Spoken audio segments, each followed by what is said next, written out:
Welcome everyone to I Love to Build at I Build You Build YouTube channel. Today, and I say it with emphasis, I am cleaning out my shop. I want to show you how bad it looks. Okay, I've been working in here and look at that mess. You can see that mess is just terrible.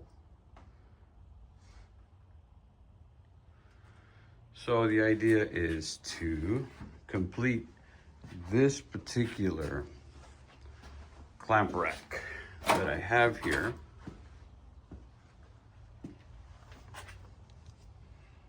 Okay.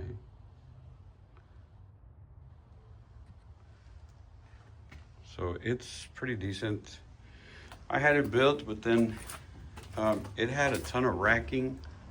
So I braced it this time. It's made with 2x4s now. Anyways, so this is the mess that we have. And I'll keep you posted as I clean it up. I don't want to bore you with all the cleaning process.